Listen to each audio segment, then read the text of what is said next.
Ok, bom, boa tarde a todos. Meu nome é Jailson Canis, eu sou pesquisador da Coordenação de Astronomia e Astrofísica do Observatório Nacional. Eu queria, primeiramente, agradecer a presença de todos, os estudantes, funcionários, os convidados em geral.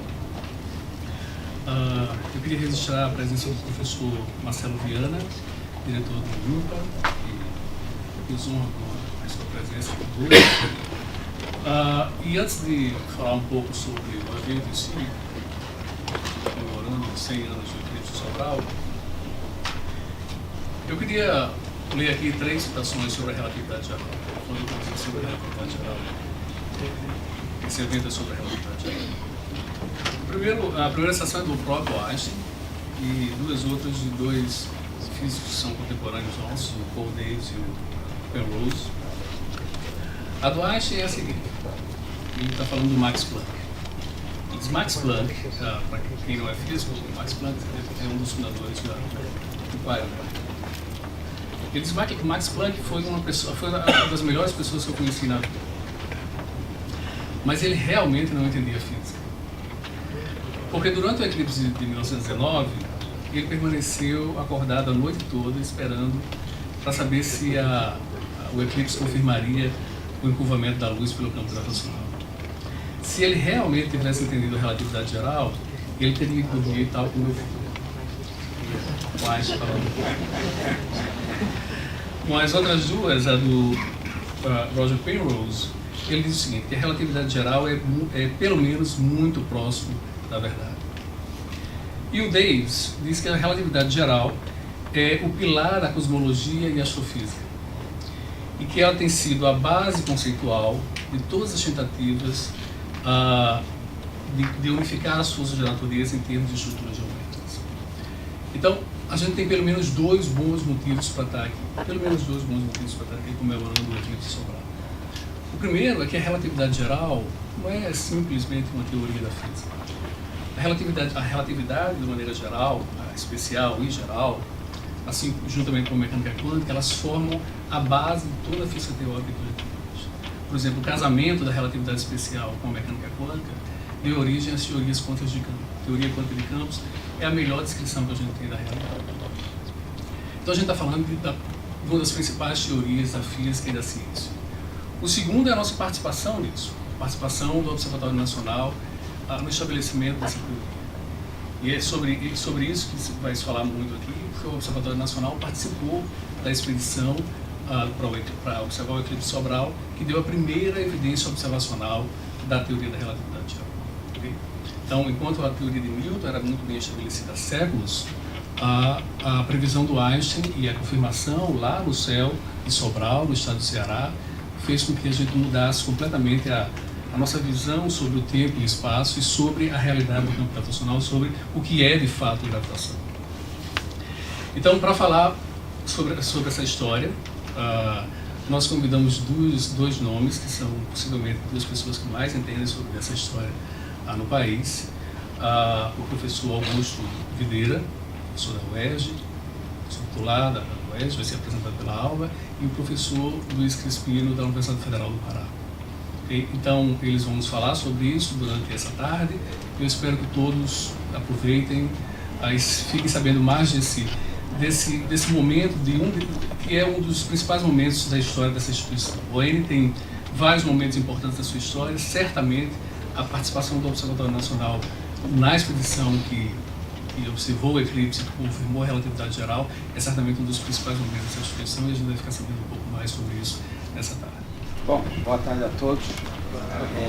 Para mim é um prazer enorme estar aqui, voltar ao ON, que na minha vida e na minha carreira tem um lugar muito importante, porque de uma certa maneira a minha atuação na história da ciência se consolida a partir dos anos que eu passei aqui. Eu trabalhei aqui de 94 a 99, fui bolsista recém-doutor do CNPq, depois eu tive uma bolsa PCI, e foi a partir desse momento que eu pude me consolidar o que eu já vinha fazendo em História da Ciência, incorporando a história da astronomia, em particular a história dessa instituição.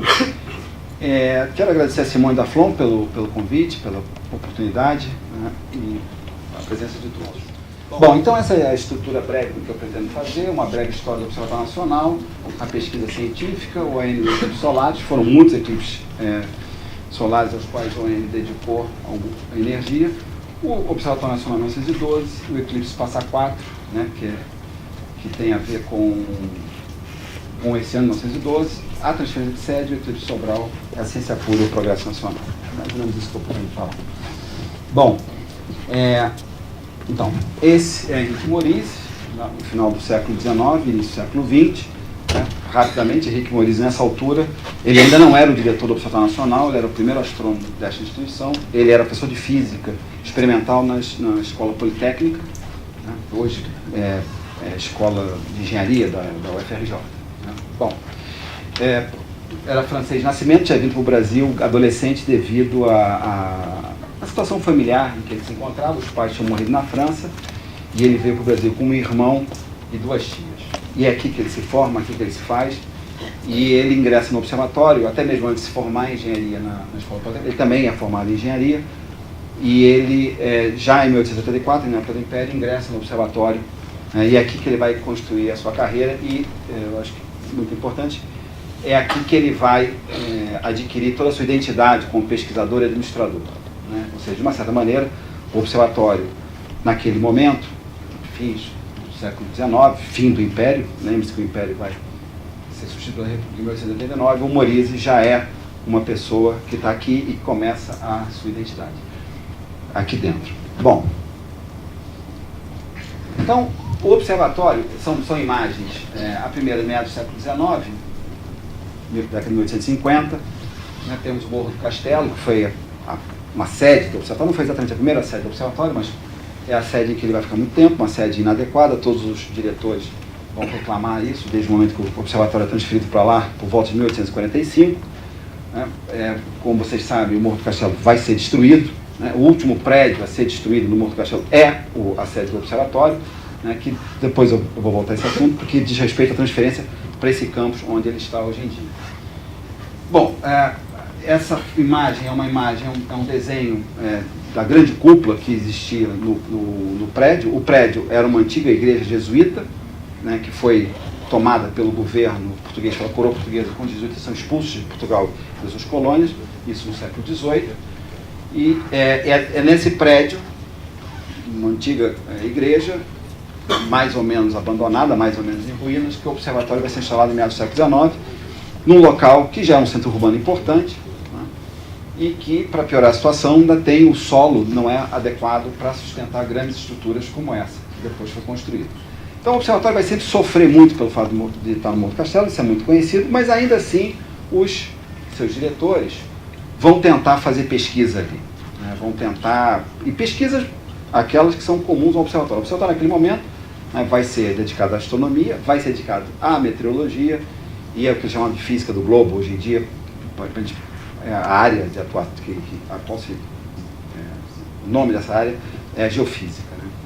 Então, também é uma história que eu acho que é bastante já conhecida. O observatório vai ter enormes dificuldades em realizar pesquisas nessa sede, mas ainda assim vai tentar não apenas fazer pesquisas, né, como por exemplo até mesmo em astrofísica, que é uma área que vai surgir na segunda metade do século XIX, quer dizer, o observatório vai tentar se dedicar a áreas, inclusive, que permitissem a ele, como que, integrar ao círculo, o grupo de observatórios que produziam ciência. Ou seja, quando eu digo fazer pesquisa, o que eu quero chamar a atenção aqui, para a vontade que o observatório sempre mostrou em produzir ciência, em produzir conhecimento, se possível, original. E é claro que um observatório, hoje em dia, algumas das tarefas então atribuídas ao observatório são menos presentes no seu cotidiano, mas naquele momento o observatório tinha que fazer a coleta dos dados meteorológicos para poder analisar e compreender o clima, nesse momento, principalmente no Rio de Janeiro. O observatório tinha que fornecer a hora certa para a cidade. Essa maneira da sociedade civil naquele momento se organizava em função da determinação da hora, da comunicação da hora certa por parte do observatório. Inclusive, o fato de estar no Morro do Castelo era um elemento importante para isso, porque o observatório era visível, não apenas na cidade do Porto. Né? Vocês veem aí essa imagem dos navios, ela não é gratuita, ela mostra que o observatório estava localizado no Porto. aliás, a localização do observatório vai ser sempre muito importante dentro dessa, digamos assim, dessa organização do Estado Civil. Inclusive é isso que vai fazer com que o observatório permaneça no núcleo urbano quando vem para cá, isso já no século passado. Bom, e eu também estou mencionando essa questão da pesquisa, fundamentalmente porque me parece que a melhor maneira que a gente vai ter, né, para formar alguém é através dessa determinação da pesquisa. Ou seja, de uma certa maneira, a gente pode pensar que formar gente, formar pesquisadores, se dá quando o ambiente tem essa vontade, independentemente se o ambiente pôde ou não, no caso do observatório, melhor usar o passado, alcançar resultados que fossem, relevantes para a ciência. Houve muita tentativa, né? Um evento importante no observatório foi, como essa sede era inadequada, isso aqui são os fundos do prédio, né? Porque isso já é uma fotografia, da década de 1880, preferia-se tirar uma foto do fundo dos prédios, porque tinha-se melhor visão, digamos assim, da instalação científica do observatório, né?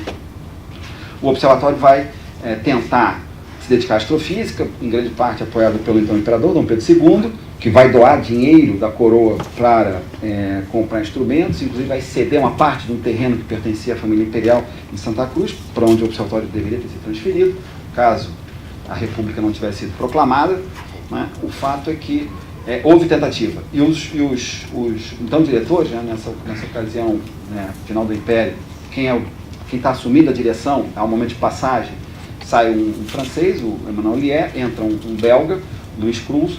O Cruz é que vai tentar fazer essa transição para Santa Cruz, que acaba sendo malograda. Mas, e é nesse contexto de fazer ciência com tantas instabilidades que o Morize vai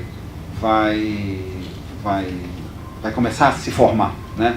Ele vai ter atividade de rotina, quer dizer, todos aqui, naquele momento, como eram poucos, né, no corpo de funcionários era relativamente pequeno, havia que se fazer muita coisa diferente.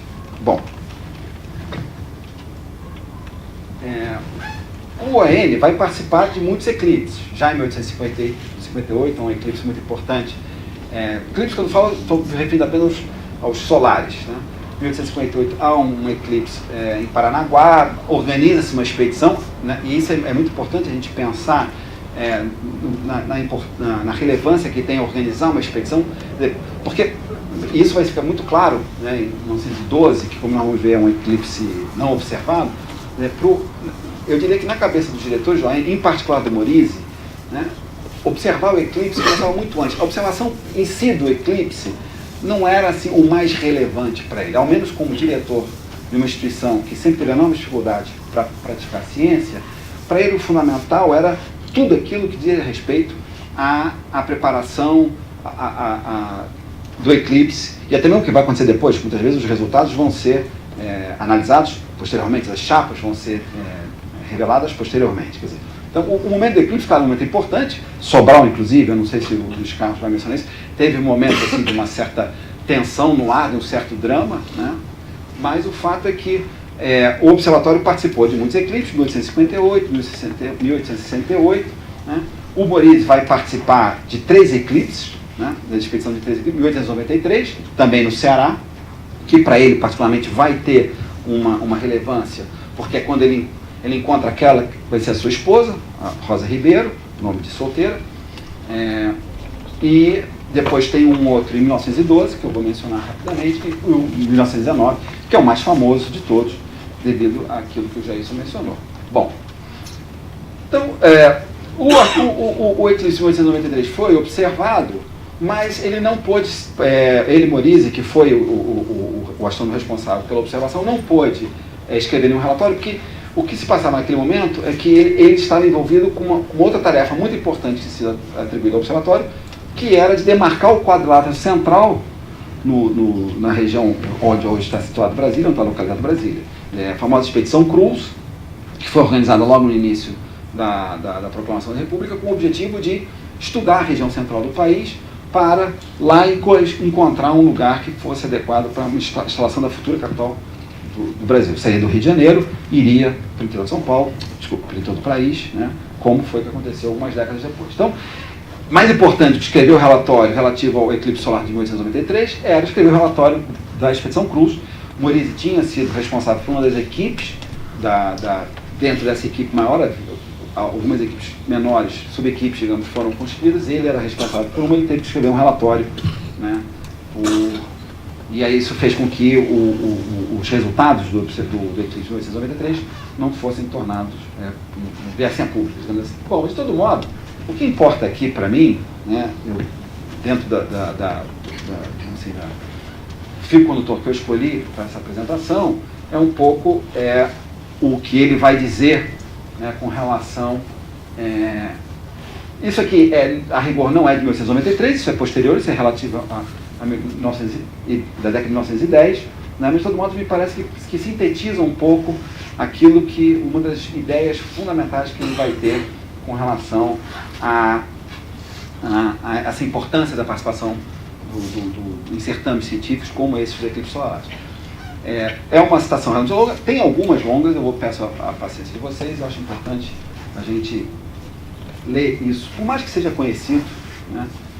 Então, ele diz assim: mas a maior vantagem, a meu ver, proverá, indubitavelmente, a sua cooperação intelectual a uma obra que colaboram todas as nações cultas. Sempre pareceu que o afastamento voluntário e quase constante do Brasil das diversas agremiações ou convenções em que se reúnem os países adiantados para promover o progresso da ciência e da indústria, importa uma espécie de suicídio intelectual, que contrasta com a sofreguidão que outros países, entretanto, em menos favoráveis condições, buscam a oportunidade de assim manifestar sua vitalidade espiritual. Tá? Então, isso me parece interessante. Bom, em 1907 há um eclipse também, e esse eclipse, por razões que também não me são conhecidas, talvez devido ao estado de saúde do Luiz Cruz, não houve nenhuma expedição, talvez também devido à falta de orçamento, né? O observatório sempre vai ter problema de orçamento.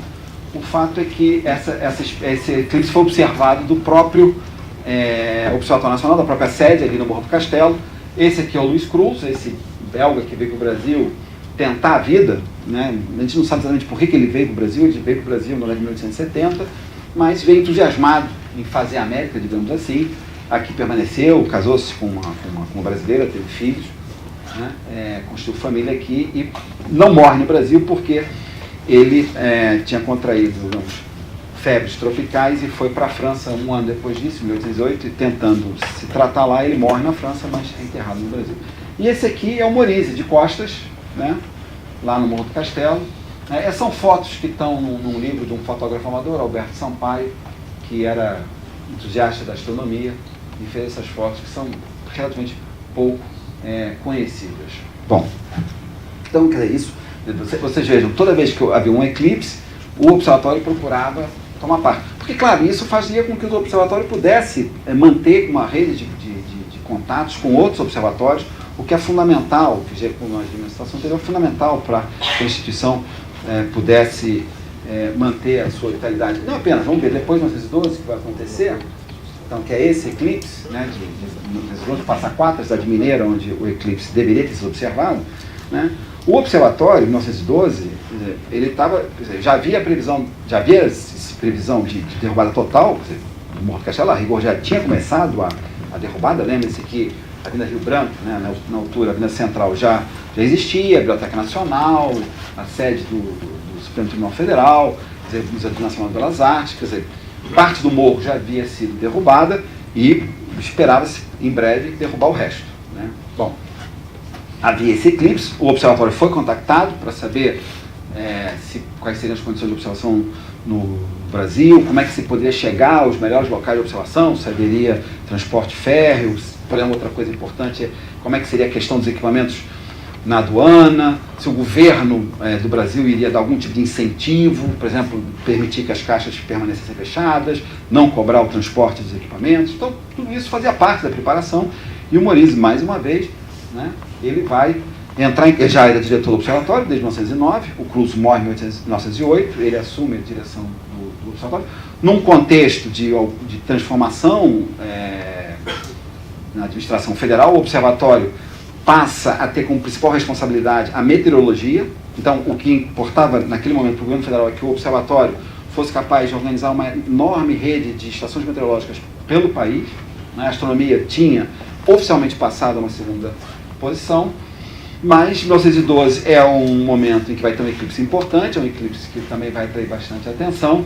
O Observatório Nacional é procurado para que forneça informações relativas aos melhores locais de observação. O Morizi se apressa em fazer isso, mesmo porque ele precisava, né, cuidar do prédio. Né? O prédio estava num estado muito ruim, né? Estava bastante deteriorado. E ele vai aproveitar a vinda desses astrônomos, né?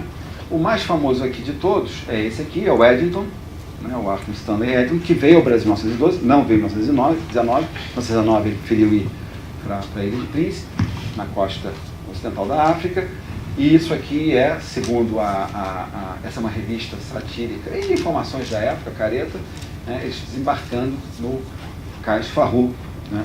Quando eles chegam ao Rio de Janeiro.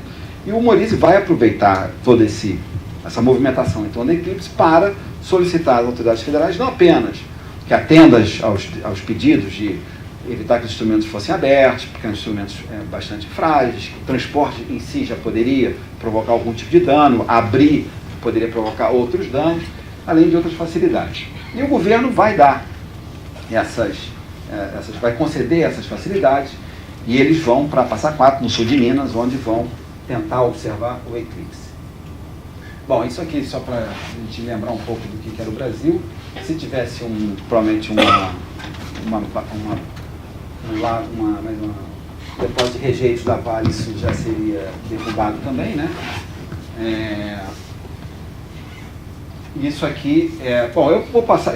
Isso é um eclipse também bastante estudado, né, na história, porque é bastante curioso, porque não foi um eclipse observado. Várias equipes estrangeiras se dirigiram a essa região, basicamente todas ficaram em Passa Quatro, no mesmo lugar, na fazenda de um coronel da Guarda Nacional, e foi uma má escolha, porque choveu muito na região, ninguém observou nada, né? Foi, sob o ponto de vista, digamos, científico, foi um total fracasso, né? Tem muitas fotos muito interessantes dessa altura, né?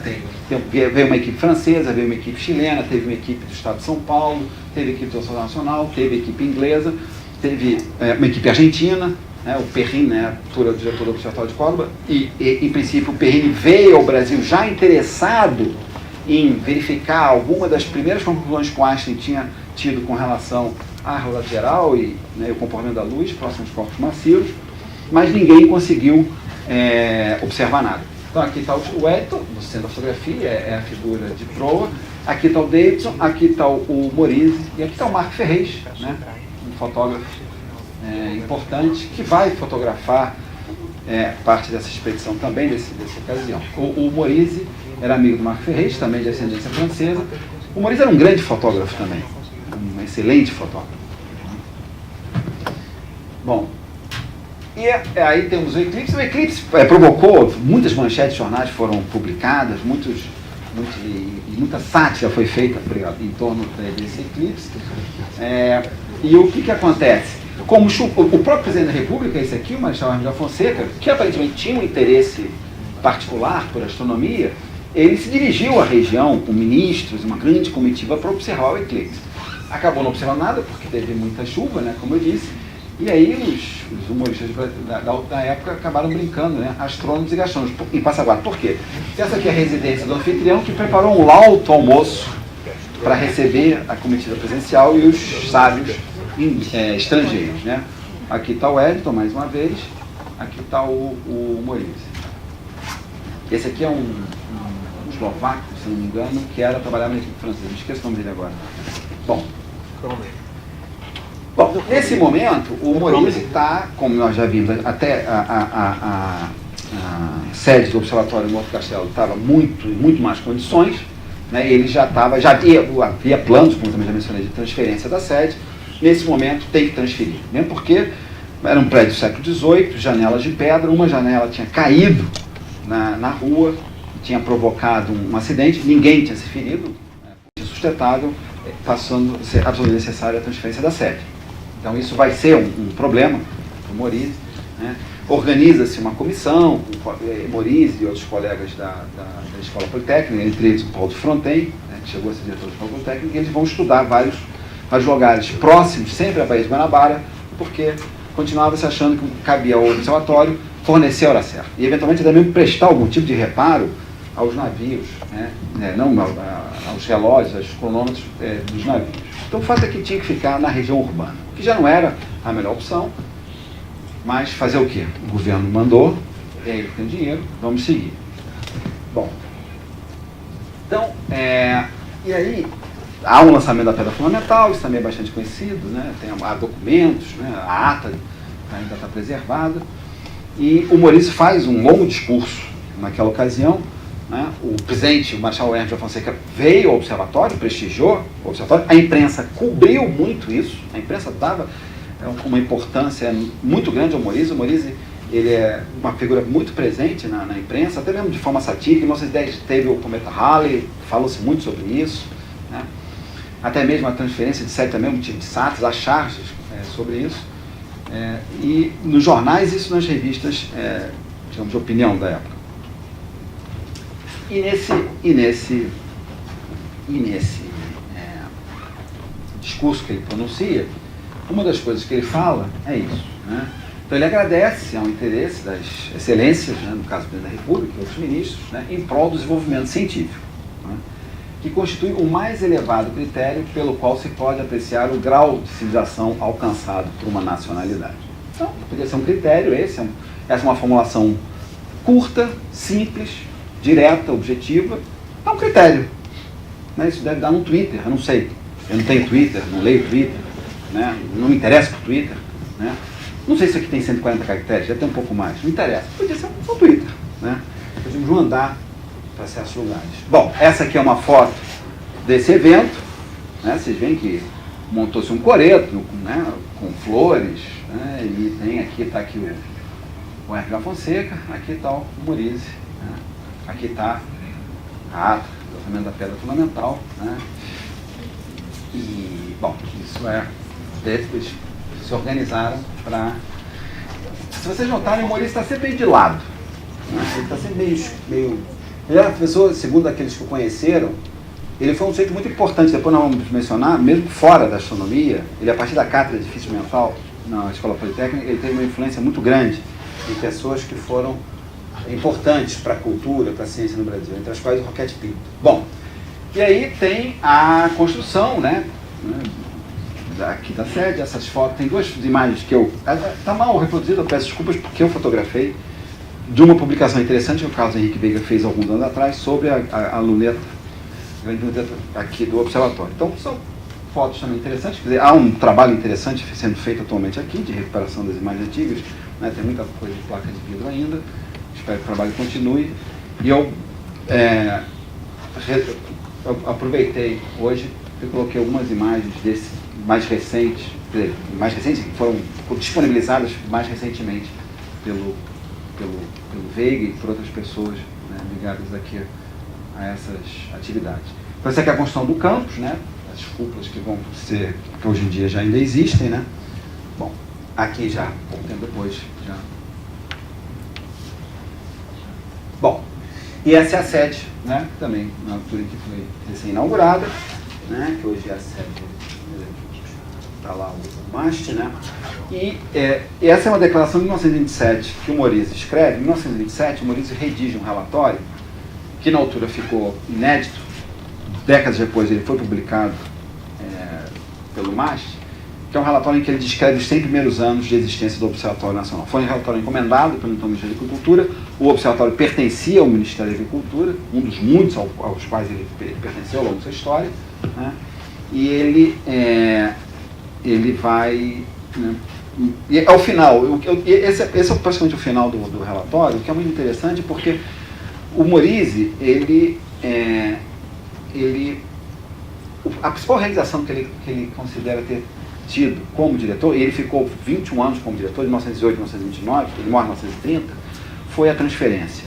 De certa maneira, para ele, essa foi a grande realização, foi como está dito aí, como cumprimento de um sonho de gerações anteriores, para que o observatório pudesse fazer adequadamente, ou pelo menos tentasse, né, realizar as tarefas que lhe cabiam, né, inclusive estatutariamente. Né. Bom, então, ele diz, né, quem viu isto é quase ontem, o triste espetáculo de uma repartição científica, um diretor se assentava e recebia visitas de notabilidade em seu gabinete sob um toldo de lona para evitar que se reproduzissem as inundações que, por mais uma vez, inutilizaram os papéis oficiais e os livros de sua biblioteca, não pode sentir séria emoção à vista do alto edifício, do esplêndido material que guarnece e habilita aqueles que me vão suceder, e por seu trabalho inteligente e contínuo, granjear justo renome social nacional, cuja reputação virá a recair sobre o nosso querido Brasil. Então, chama atenção para aqueles que vão suceder ao Morize, né?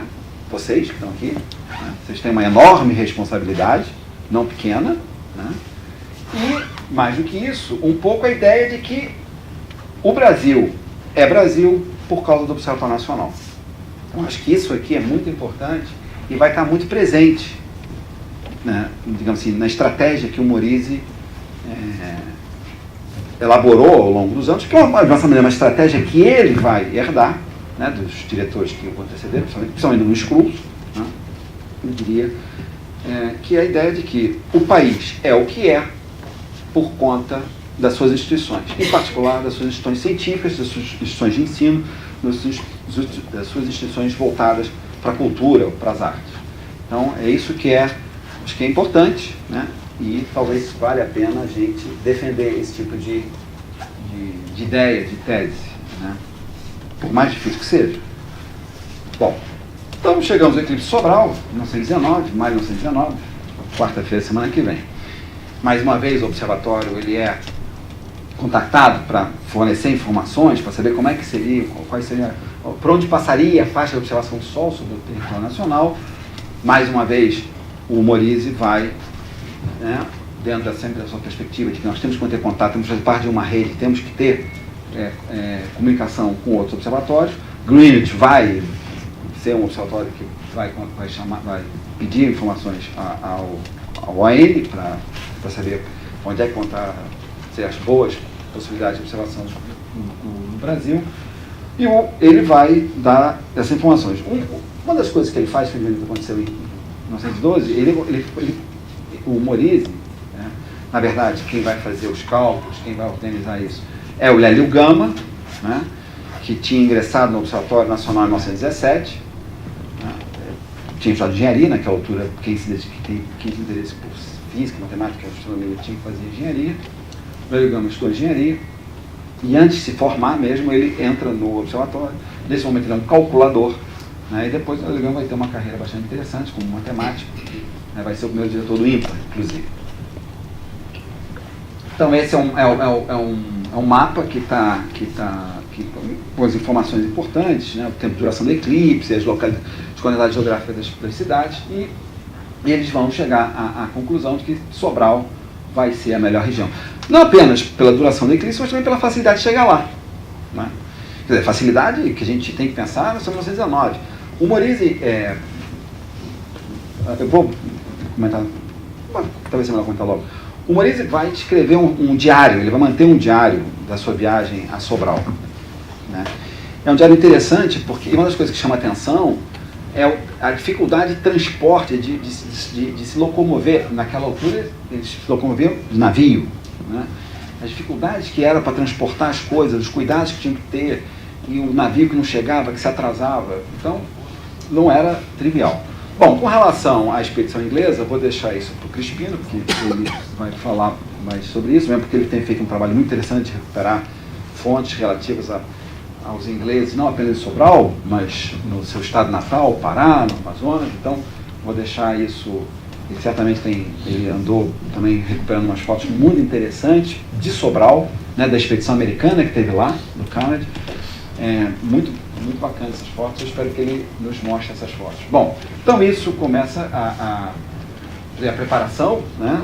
Isso virou um livretinho que foi distribuído, né, todos interessados, para que as equipes que tivessem interesse, se preparassem para ir a Sobral.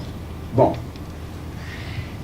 como sempre, né, a preparação, pelo menos no que diz respeito ao OAN, não foi das mais fáceis, né?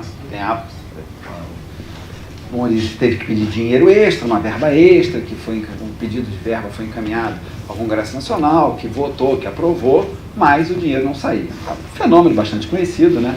Só que aproveitaram na altura, né? Como sempre, quer dizer, é muito interessante porque a ciência já era um objeto era uma arma que os críticos do governo, principalmente aqueles que atuavam no jornalismo, usavam para criticar o governo. Então, é o que vai se passar aqui, né? Mais uma vez, 1919, cadê o dinheiro para o OAN poder participar da expedição? Isso aqui, o que interessa está aqui embaixo, Eclipse e a burocracia. Mas, vocês veem, isso aqui é a campanha do Rui Barbosa à presidência da República. Né? Ele estava aqui em seu estado natal. Bom, e aqui está a notícia, né? Quer dizer, não é uma notícia, não é uma informação, é um comentário irônico ao pedido de verba que o Observatório tinha encaminhado. O Eclipse e a burocracia. Foi muito comentado o caso de ser preciso que o Lloyd brasileiro, que era uma empresa de navegação, adiantasse ao diretor do Observatório Astronômico a quantia necessária para as despesas com a recepção e instalação de cientistas estrangeiros que vêm observar o próximo eclipse total do Sol no Ceará. Não houve meio do senhor Morize conseguir que o Tesouro o embolsasse do crédito para esse fim votado pelo Congresso Nacional.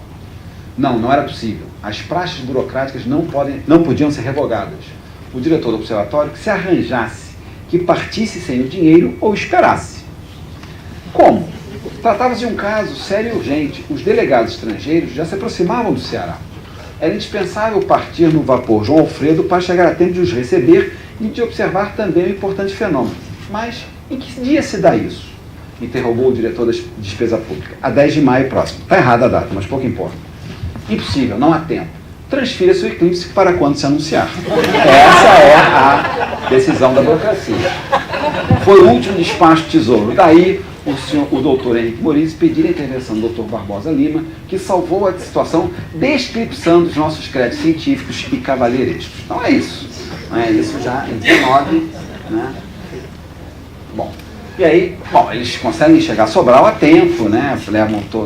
Há uma equipe, nós vamos ver que uma equipe grande do AN foi a Sobral, né? Eles, como eu disse, eles não estavam interessados, né, na realidade geral, no sentido que eles não iam participar, as observações que queriam fazer não diziam respeito à comprovação ou não do desvio da luz. Eles estavam interessados na posição, na estrutura, na composição da coroa solar. É isso que eles vão observar em Sobral, né? Eu coloquei umas fotos poucas aí, acho que o Crispino também vai trazer outras, né? Eles vão na praça principal, onde tinha o Jockey Clube da cidade, eles vão instalar, as equipes vão se instalar, vão instalar os equipamentos, né? Há uma série de fatos interessantes, né? Como com relação a Sobral, né? Por exemplo, um deles, o Morize vai chegar a escrever um artigo no jornal local em que ele vai pedir à população que se comporte adequadamente, que evite fazer barulho, que evite, por exemplo, lançar fogos, né? Que evite bater panelas para afastar os espíritos malignos que por acaso poderiam aparecer no momento do eclipse. Era importante evitar trepidação, era importante evitar que algum tipo de movimentação que prejudicasse o funcionamento dos instrumentos. Ele vai tomar esse cuidado, né? Bom, os próprios ingleses também vão pedir. A questão da água em Sobral, que não era muita, a água não era suficientemente limpa para fazer a revelação das fotos, das primeiras imagens. Então, há toda uma série de observações que são interessantes porque, principalmente para aqueles, acho que nunca estiveram envolvidos com o trabalho, e aqui não vai nenhuma crítica, hoje em dia ele trabalha muito diante de uma tela de computador, né? Mas tem que contar com o apoio da população, do prefeito, arrumar intérprete para as equipes inglesa e americana, a questão da água, a questão da instalação, né? A questão do transporte, tudo isso, né, demanda um tempo e uma energia enormes, né?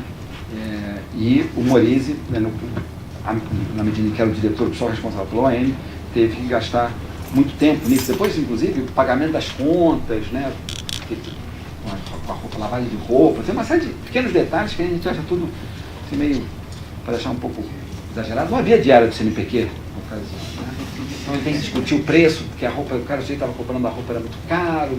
Tem uma série de eventos importantes que são, eu diria, secundários, mas não totalmente desinteressantes, para mostrar a complexidade que era para observar um fenômeno que durou um pouco mais de 5 minutos. Tem que pensar. Né? O Morize fica fora do Rio 3 meses. Né? Em parte, grande parte, devido a essa dificuldade de transporte. Bom, então aqui outra foto. Essa foto, essa imagem, como essa aqui, são imagens que estão... eu capturei do site do Observatório recentemente, eu tenho, não sei exatamente quando é que elas foram colocadas na página do OEM, mas também esses foram... estavam em chapa de vidro e passou-se agora desse nível. Bom, também dá uma ideia dos equipamentos. Havia uma questão enorme com a poeira, havia vento, né? O Morize vai mencionar que a poeira, essas barracas não foram suficientes para evitar que a poeira, que o pó entrasse e prejudicasse o funcionamento de alguns estudantes. Né? Os dias que antecederam o eclipse também prenunciavam, mais uma vez, uma não observação, né? Estava tudo muito nublado. No próprio dia em que do eclipse amanhece nublado, chove um pouquinho, mas graças a Deus, no determinado momento, abriu-se, as nuvens se afastaram umas das outras e pôde-se fazer várias fotografias, tirar várias imagens, que depois vão ser analisadas, seja pela equipe inglesa, seja pela equipe brasileira. Algumas não prestaram, bom, eu acredito que esses detalhes o Crispino vai mencionar. Essa aqui é uma imagem interessante, isso aqui é o Alírio de Matos, que foi um astrônomo que trabalhou aqui durante várias décadas. Né? Esse aqui é um rapaz de Sobral, né? Acho um contraste interessante entre duas pessoas. Bom, essa aqui é também a população, né, que foi se aglomerando para observar o eclipse no dia, né? É uma imagem também bastante interessante. Despertou muito interesse, né, na população.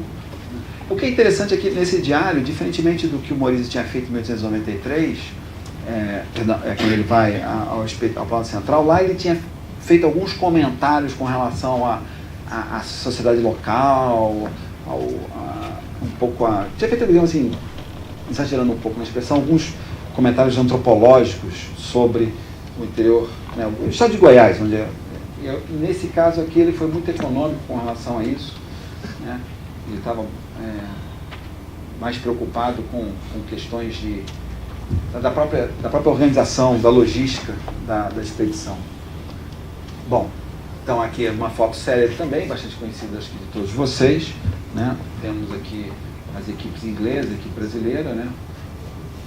Os dois ingleses, aqui está o Morize, aqui está o Lélio Gama, aqui está o Domingos Costa, que foi também um astrônomo muito importante aqui no observatório, uma personalidade que merecia ser mais bem estudada. De certa maneira, foi o sujeito que carregou em si o sonho de um observatório astrofísico, né?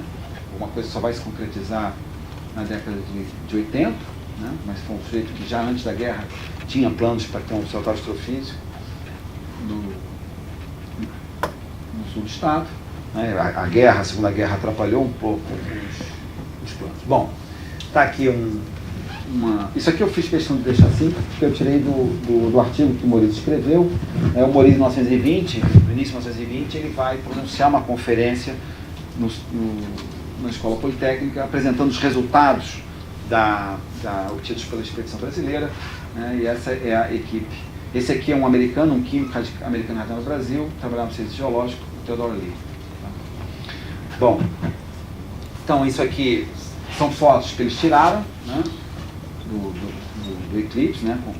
Essa é uma foto bastante conhecida, né? Bastante utilizada em vários livros. Esse o Morize é um dos fundadores, é o primeiro presidente da atual Academia Brasileira de Ciências. Na altura, em 1916, quando ela é criada, era a Sociedade Brasileira de Ciências, que tinha um periódico, a Revista de Ciências, bastante... não tinha periodicidade, devido ao fato de que eles não tinham verba para sustentar as atividades da sociedade. Eram eles mesmos que contribuíam para que as coisas acontecessem, e essa revista saiu até 1929, saía com muita irregularidade. Já na altura, em 1929, era o que ainda é hoje os Anais da Academia Brasileira de Ciências. O Morize ficou como presidente, permaneceu na presidência até 1926, 10 anos. Bom, então esse aqui é a folha de rosto do artigo, né? Resultados obtidos pela Comissão Brasileira do Eclipse, e 29 de maio de 1919. É um artigo bastante longo, é um artigo bastante interessante e mostra sempre um pouco assim, acho que é um artigo que também merece alguns comentários, que é um pouco como é que para quem que o Morize está falando aí, né? Ele não está falando exatamente para um par, para um outro astrônomo, também, mas não apenas, ele está falando para pessoas que podem apoiar a causa da ciência. Naquele momento, vai começar uma certa campanha, da qual ele faz parte, mas que ficou muito conhecida, principalmente através de dois irmãos, dois médicos que trabalham na fisiologia, os irmãos Oswaldo de Almeida, Álvaro e Miguel Oswaldo de Almeida, e também havia um matemático envolvido aí, professor de escola politécnica, lente de astronomia e geodesia, que era o Manuel Moroso Costa, que é uma campanha em favor da ciência pura. Né? Em favor da ciência pura. Nós vamos voltar a isso mais tarde. Então, o Morize faz um tipo de palestra que não é exatamente uma palestra científica. Quer dizer, tem momentos de ciência, mas no final ele vai apresentar os resultados da comissão, vai colocar algumas fotografias de linhas espectrais, etc. Mas ele começa falando da importância do Sol para a vida, da importância do Sol para as sociedades humanas, faz menção a antigas concepções do Sol, né, o papel, a importância que o Sol tinha para outras culturas. Ou seja, tudo isso para divulgar um pouco a ciência, né, a importância de se conhecer o Sol. Né. E aqui nós já vamos ver, o que é interessante também, ele vai estar sempre, já desde 1913, ele sabendo que os governantes brasileiros ficavam mais interessados em resultados imediatos, né? Já naquele momento os governantes brasileiros achavam que o desenvolvimento do país poderia ser alcançado pela importação de conhecimento, de tecnologia, de ciência. O Morize, que não gostava dessa ideia, ao contrário, ele sempre que podia, ele se colocava contrário a isso. Sempre com muita elegância, é claro, né? Porque em geral ele estava falando, né, como era o caso, foi o caso aqui em 1913, para o presidente da República. Né? Aqui também ele vai voltar a isso. Tem um trecho interessante, se eu não me engano. Não, isso aqui talvez seja o principal resultado, né, que ele considera como tem sido obtido pela Comissão Brasileira, pelos astrônomos brasileiros. Então, eles podem, portanto, admitir que a matéria componente da coroa solar, com exceção de diminutíssima porção que dá espectro com linhas brilhantes, se acha da forma de partículas sólidas ou líquidos muito pequenas. Né? Então, é isso, quer dizer, a maior parte da luz proveniente da coroa interna de mecanismo. Assim, é o que ele chegou à conclusão com relação ao que seria a estrutura, a composição da coroa solar. Mas também tem essa estação, que é um pouco longa, mas eu peço um pouco a fazer, mas então, isso está no mesmo relatório, está no mesmo documento, né, e ele vai, né, procurar mostrar a importância da ciência pura, o que se ganhava com a ciência pura. Né? Então ele diz assim, não é, portanto, de se admirar que os modernos, embora conscientes de ser o Sol apenas um instrumento da soberana inteligência que governa o universo, as maiúsculas são deles, não são minhas. Vejam nele importante assunto de estudo, não somente com o fim de satisfazer a nossa nobre curiosidade de conhecer as leis da natureza, mas também com um fim mais diretamente utilitário, de aumentar nosso poder sobre os agentes naturais e de melhor utilizar toda a energia que generosamente nos dá o astro-rei. Aliás, é fato hoje amplamente reconhecido que toda verdade, toda lei formulada aumenta o patrimônio da humanidade e, passado o prazo, que pode ser mais ou menos longo, servem a fins de direta utilidade que não podiam sequer ser imaginados no momento de sua descoberta. Para muitos de nós aqui, se não para todos, essa é uma ideia mais ou menos trivial, pelo menos trivial no sentido que é conhecida. Né? Todos nós já ouvimos isso. Bom, 1920, perdão, né? Então ele está falando para um público que não tinha tanta intimidade com esse tipo de pensamento. Ele continua, o estudo do Sol, dos eclipses, fornece exemplo recente desse fato que cumpre o dever de salientar, que é o que está acima. Pesquisando as protuberâncias solares no eclipse de Guntur, na Índia, o astrônomo francês Janssen concluiu de uma linha brilhante na região amarela do espectro da fotosfera, até então atribuída ao metal sódio, que esta linha não pertencia a este metal e era devido ao novo corpo que denominou hélio. Aí eu fiz um corte, evidentemente, para não cansar vocês. Diz assim, nos últimos meses de 1918, a usina americana Lind Air Reduction já dispunha de 5 mil metros cúbicos de hélio, prestes a seguirem para a Europa com o fim de encher balões militares quando terminou a guerra. Então, tipo de utilização de alguma coisa que foi descoberta num eclipse. É claro que o exemplo do eclipse é muito bom, está tratando de um eclipse. Então, esse tipo de informação, esse tipo de colocação de posicionamento, está no mesmo trabalho, né, que ele publicou na Revista de Ciências. Ou seja, de novo, a gente está né? Sempre tendo que trabalhar, atuar do mesmo jeito. Fazer ciência também significa não apenas em defender a sua importância, mas ao mesmo tempo ensinar para aqueles que não são cientistas, ainda mais em sociedades democráticas, como suposta a nossa ou ainda é preciso sempre atuar dessa maneira, divulgando a importância da ciência, que é importante. Bom, em Sobral, o Morize completou 25 anos de casado. O eclipse foi no dia 29, e ele tinha se casado com a sua esposa. Essa foto vem feita reproduzir, porque não está grande coisa, com a Rosa Ribeiro, 3 dias antes. E houve uma missa, e houve um jantar, né, de comemoração. Algumas pessoas foram convidadas. O Theodore Lee foi convidado e proferiu um discurso. E ele vai falar sobre o Morize e vai falar sobre a Rosa Ribeiro. Naturalmente ele fala mais sobre o Morize que sobre a Rosa Ribeiro, ele cita tanto assim as coisas sobre o Morize, e ele vai falar sobre várias facetas do Morize. Eu selecionei esse trecho, né, porque também diz respeito não apenas às dificuldades que eram enfrentadas por todos aqueles que se dedicavam à ciência, mas também um pouco as qualidades do Morize. Então, diz assim: como administrador, o Dr. Morize merece os maiores elogios.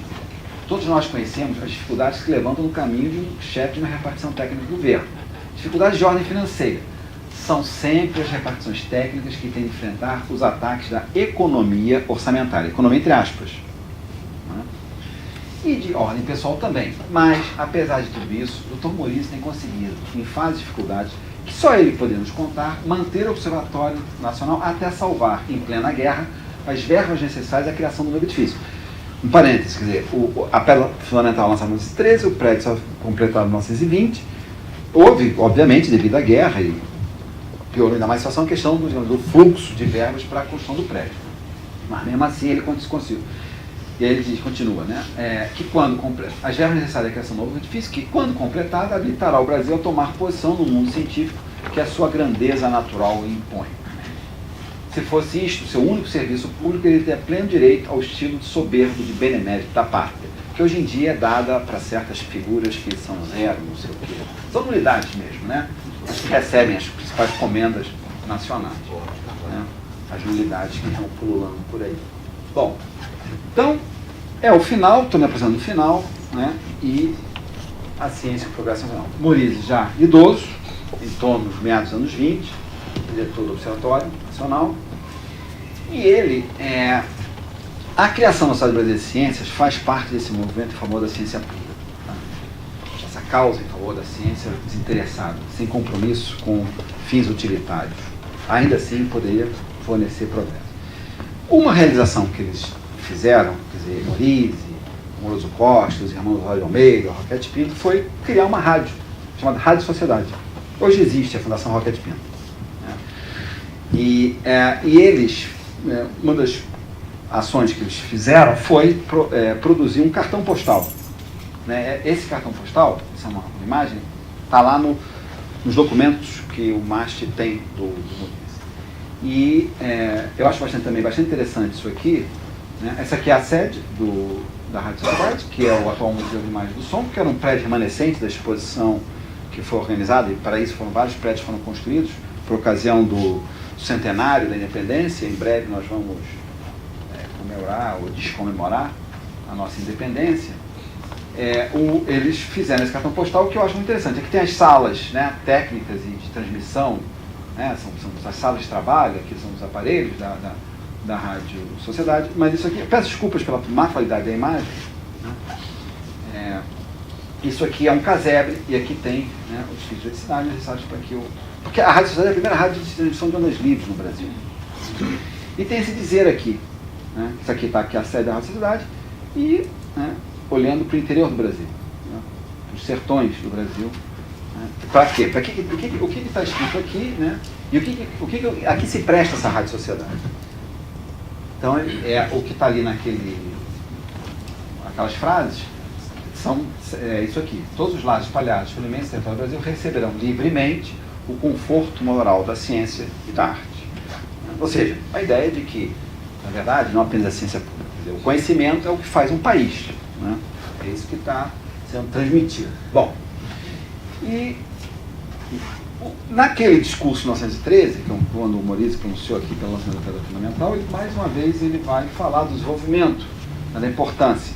E o que ele fazia naquele momento, que é uma estratégia bastante razoável e também não nada surpreendente, o que ele ia fazer? Ele estava no presidente da República, de um estadista, no caso de um país importante, a Inglaterra, né?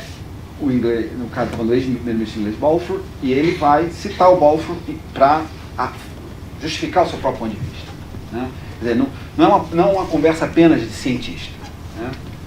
Então diz assim, essas palavras, e aí as palavras são essas, isso aqui é o James Balfour: o êxito futuro da indústria depende das pesquisas abstratas ou científicas do presente. Será os homens de ciência que trabalham para fins puramente científicos e sem nenhum intuito de aplicação das suas doutrinas a fins utilitários que a humanidade ficará devedora nos tempos futuros.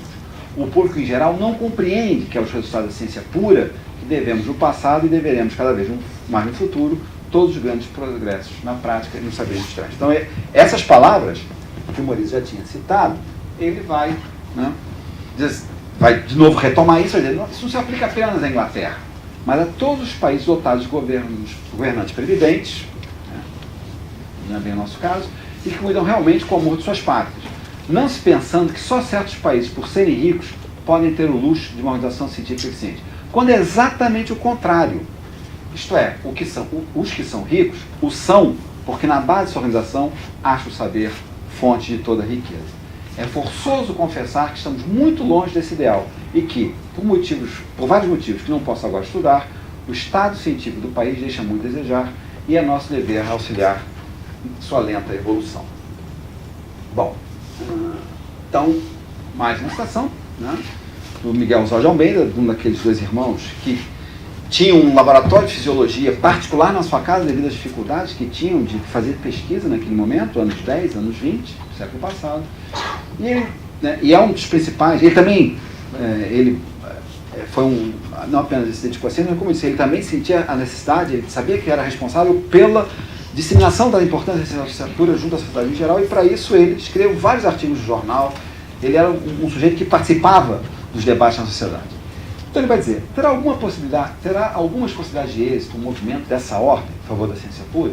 Será possível transformar, mesmo em parte, a mentalidade atual tão afastada daquilo que para nós seria o ideal? Pergunta sempre procedente. Sem dúvida, apesar de todas as dificuldades, a minha impressão a esse respeito é mais otimista do que pessimista. Em um problema dessa natureza, é preciso contar com a ação do tempo. Em suma, trata-se de uma questão de educação, e são admiráveis os resultados que podem ser tirados da aplicação dos meios adequados de educação. Qualquer ação atual encontrará, portanto, do meio, não direi uma hostilidade declarada, mas uma diferença. Talvez a situação hoje em dia não seja exatamente a mesma, mas uma inércia, uma incompreensão próprias para gerar o desânimo. A persistência na ação, a paciência e a calma no modo de influir sobre o meio vencerão todos esses obstáculos. Conservemos essa esperança. O que é certo, porém, é que com ou sem ela, o punhado de homens de ciência existentes no Brasil continuará o seu caminho. Bom, então essa é a citação do Miguel Oswald de Almeida, e faltou próximo ao final. Então, dentro dessa estratégia de fazer em função, de lutar pela ciência, pela causa da ciência, e estabelecendo que a ciência é a base da riqueza, sem educação, sem a ciência, não há como ser rico, né? Aqui o que interessa é um pouco, de novo, uma repetição da ideia. Isso aqui é um discurso, o final do discurso que o Morize pronuncia para um conjunto de professores, isso é meados dos anos 20, né? E ele, aqui o que interessa fundamentalmente, as ideias já foram afirmadas, né? Mas o fato de que ele vai dizer que há uma necessidade de honrar o trabalho intelectual e de cultivar a ciência verdadeira para o progresso rápido e contínuo do nosso amado Brasil. De uma certa maneira, o Morize, o que ele está falando é que os professores que o ouviram naquela ocasião não podiam fugir à sua responsabilidade, que era de, independente das dificuldades que encontrassem, de honrar o seu próprio trabalho, né? E o que é muito interessante é sempre a ideia de que isso aqui se presta a algo maior, né? No caso, o Brasil. E finalmente, né? Chegou ao final, né? Essa também é uma frase que eu acho que sintetiza um pouco tudo aquilo que foi dito, né? Que eu acho que a figura do Morisi se presta muito bem a isso, e a partir daquilo que ele fez no observatório, né? Ele trabalha no observatório de 1884 a 1929, ele vai morrer em março de 1930, quando não tinha ainda 70 anos de idade. Então diz assim: a ciência pura, desinteressada, da qual nasceram as aplicações práticas, tal como da semente resultam a planta e o fruto, é a base da riqueza nacional. E as nações que a abandonam, fiadas no benefício provável das pesquisas feitas em países que melhor compreendem os interesses seus e da humanidade, ficarão condenados a serem países de segunda classe, qualquer que possa ser a riqueza ostentada em certa fase. Isso aqui era válido em 1913, isso é 1913 também extraído do discurso do lançamento da Pedra Fundamental, e é aparentemente válido 106 anos depois, né? Então, é isso aí. Obrigado. Você mencionou o Amoroso Costa, né? Sim. O Amoroso Costa, em 1922, escreveu um livro. Em 1919, quer dizer, não teve nenhum papel, nenhum interesse nesse eclipse, na relatividade em si, porque se ele escreveu um livro em 22, aparentemente em 1919 ele já tinha alguma familiaridade. Não, certamente. Eu realmente eu confesso que eu não sei qual teria sido a razão pela qual o Amoroso Costa não faz parte desse Ele não estava no grupo. Brasil. Talvez realmente que eu falasse mencionar que porque ele fazia viagens à França periódicas e talvez não tivesse, né? Então bom, já está respondido. Na visita do Einstein ele morre um pouco antes, porque ele resolve andar de avião. Não, ele morre depois, ele morre em 28. O Einstein, ele também estava fora do Brasil de novo. Em 25, quando o Einstein veio, ele estava fora do Brasil de novo. Não. Ele estava fora do Brasil. Porque ele acabou. Naquela altura ele tinha condições financeiras, ele tinha dinheiro de família, o pai era um comerciante bem sucedido e ele viajava bastante, né? Principalmente para a França, ele passava longos períodos, né, de estudo. Então, possivelmente, o motivo que ele não então, ele não estava fora do Brasil. É o que eu ia mencionar como hipótese, né? Porque ele 19 ainda não era, ele era novo, inclusive. Ele vai morrer muito novo, vai morrer com 43 anos, 42 anos, né? Num acidente, como o Crispino mencionou. Mas também é outro que vai também escrever muito em favor da ciência pura. Essas pessoas eram assim, eram um grupo de fato, eles vão ter várias ações em favor. Uma coisa que é interessante é que eles reclamavam que as escolas profissionais, naquela altura, direito, medicina e engenharia, não constituíam os ambientes adequados para fazer ciência. Então, eu mencionei, os irmãos Oswald de Almeida tiveram que ter o seu laboratório, né, na sua própria casa. E contar muitas vezes com financiamento, por exemplo, a família Guinle dava dinheiro, né, para esse tipo de atividade, né. Também teve presente, a família Guinle teve presente no estudo de biofísica, no início do estudo de biofísica do Carlos Chagas Filho. Mas então, eles em 1916, eles criaram uma faculdade, os irmãos Oswald de Almeida, o Amoroso Costa, entre outros, criaram uma faculdade de ciências ligada ao IHGB, o Instituto Histórico e Geográfico Brasileiro, com o objetivo de ter um lugar onde de fato pudesse existir uma prática científica, onde a pesquisa fosse valorizada, né? Mas as escolas profissionais não eram locais em que a pesquisa científica fosse valorizada, segundo eles. E para obter a ciência pura, a prática da ciência pura seria fundamental em pesquisa, como a gente sabe. Augusto, você, ao longo da sua apresentação, você citou, né, as diversas dificuldades, né, desde aquela época, dificuldades parecidas que a gente passa hoje, a questão de orçamento e a falta de incentivo, né, para a ciência. E você tinha falado também que no final da sua apresentação você ia falar, né, de que maneira, né, inspirado no Morisi, poderia, né, se a gente tiver a oportunidade de reconstruir, né, isso que está aí, eu gostaria que você pudesse falar. Não, acho que no fundo o exemplo dele o que acho que o exemplo dele, e quando do próprio observatório, um exemplo de que ele fala de trabalho constante, a gente não sabe o que a gente vai que a gente vai encontrar. E sempre né? coloca isso para um bem assim, maior, né? O bem da, né? Tipo assim, que vai ser uma coisa de retorno para a população, né? Ele sempre... Não, ou seja, a sociedade, assim, primeiro que eu acho que a função que o conhecimento tem para a organização da sociedade, acho que isso é muito importante. E um tipo de conhecimento, que é um conhecimento desinteressado, quer dizer, está pensando em quê? Em conhecimento, por exemplo, no caso, está pensando relativo ao universo, à astronomia, à própria construção da Terra.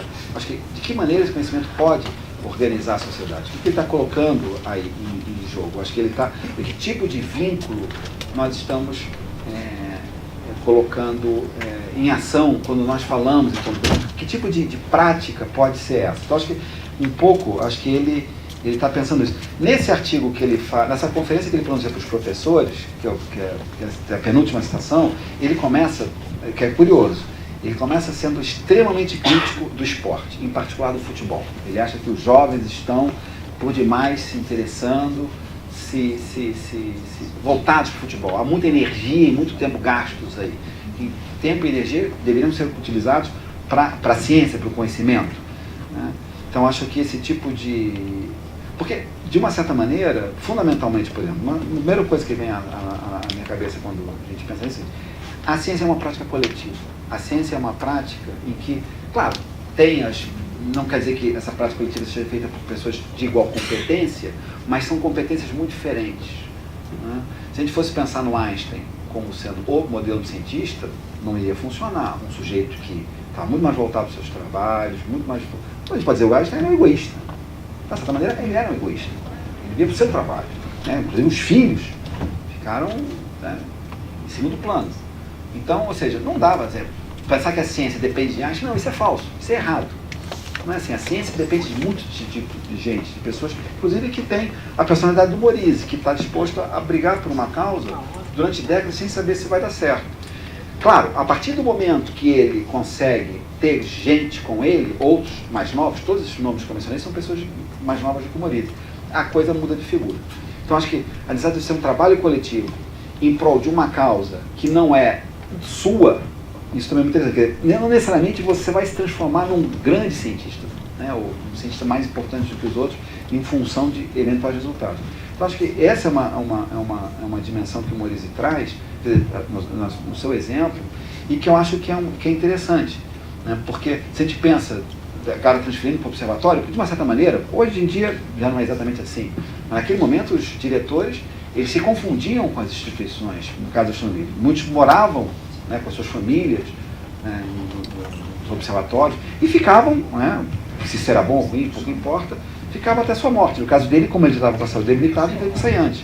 O Cruz também, o Ilha renunciou ao cargo, foi embora, obrigado. Bom, o fato é que assim, o sujeito estava dedicando a sua vida àquela instituição. Né? Então, acho que o que faz com que isso, dentro dessas condições de trabalho extremamente difíceis, extremamente... porque a pessoa... Né? O Ollier, por exemplo, que era francês, resolveu, assim, desculpa a expressão, né, chutar o pau da barraca e voltou para a França. Olha, ele e Cruz não. Eles ficaram até o máximo que eles puderam, só questões físicas que o impediram. Então, acho que essa é um pouco assim, a ideia de que o valor que a instituição tem para o país. Né? E também tem uma característica, né, que é a defesa da ciência pura, exatamente, né, descompromissada com essa questão da aplicabilidade direta. Né? Exatamente. Ciência pura seria a ciência básica. Exatamente, né? exatamente. Então, assim, hoje em dia eu acho que é um desafio a gente, né, nessa questão da inovação, essa demanda nova, da gente chegar no equilíbrio ainda de, né, defender a ciência básica. Acho que no fundo, assim, a inovação, com a gente de ciência aplicada, assim, é uma decorrência. Né? Ele mesmo deu o exemplo lá do hélio, né? Quer dizer, o hélio foi descoberto uma observação. O sujeito estava interessado em entender o que é o Sol, qual é a estrutura do Sol, e chegou o hélio. E pouquíssimos anos depois, alguns anos depois, seria utilizado para alguma coisa muito complicada, né? Que é a guerra. Mas o Morize não escolheu aquele exemplo à toa. Né? Ele está falando de um marechal, uma pessoa que vem do exército. Obrigada. Não, obrigado. Eu acho assim, é um momento muito crítico para a gente fazer qualquer tipo de meia-culpa e fazer qualquer tipo de autocrítica, entende? Mas quem é que conhece Einstein e quem é que conhece o Morize? Então, a questão toda, eu acho que assim, a gente precisa, na verdade, pensar no valor que nós damos, entende? As pessoas que cuidam das instituições. Entende?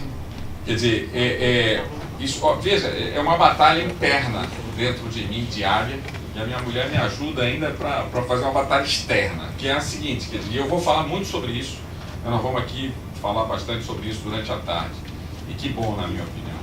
Entende? Para que eu vou cuidar de uma instituição e não vou cuidar da minha carreira? Para quê? Entende? Se na verdade as pessoas vão virar para mim depois, se eu dedicar minha vida a cuidar de uma instituição, entende? Enfim, é capaz que eu morra de inanição. Entende? Porque depois eu não vou ter qualquer tipo de ajuda. Eu não estou falando de reconhecimento, eu estou falando de ajuda. Entende? Talvez eu deva me falar pouco, né? Me limitar a falar pouco, porque já vou falar, mas entende? Quer dizer, quando você cuida da instituição, você coleciona inimigos, entende? E pessoas que depois que passar a sua gestão, entende? Vão cuidar para que, enfim, é muito complicado, é muito delicada essa questão, entende?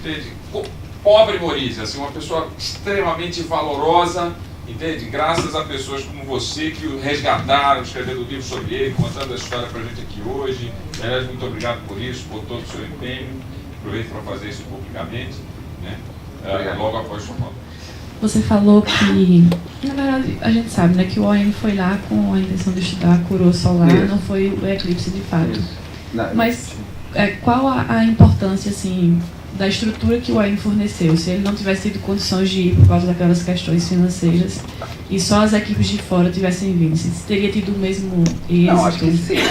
Com relação aos resultados que foram organizados em favor da verdade geral, que tudo é um processo, né? Então, é um pouco assim, aquele comentário que o Jair fez com relação maldoso, né, do Einstein com relação ao Planck.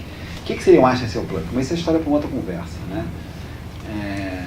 O fato é que, eu acho que com relação à expedição inglesa, a coisa funcionaria, né? Acho que os caras teriam ido lá, teriam observado, etc. e tal. Eu acho que, é claro, desde que o Maurício tivesse feito o que ele fez, mais uma vez pedir que os equipamentos não fossem abertos, que eles tivessem o transporte até o Porto Camocim fosse feito dentro dos horários que eles precisavam, um transporte de linha férrea, tudo isso, eu acho que o Maurício foi a pessoa, pelo cargo que ocupava, ser diretor observacional, que conseguiu obter, que foi fundamental.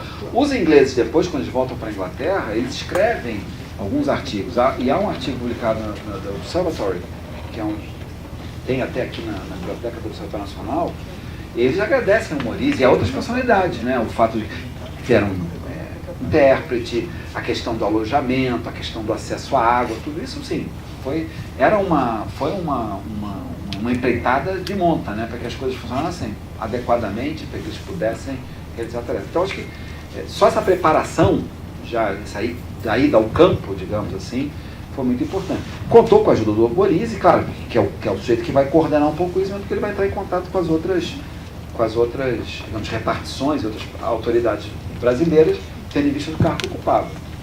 Então, quanto a isso, ele foi crucial para permitir que os outros chegassem lá e realizassem o trabalho.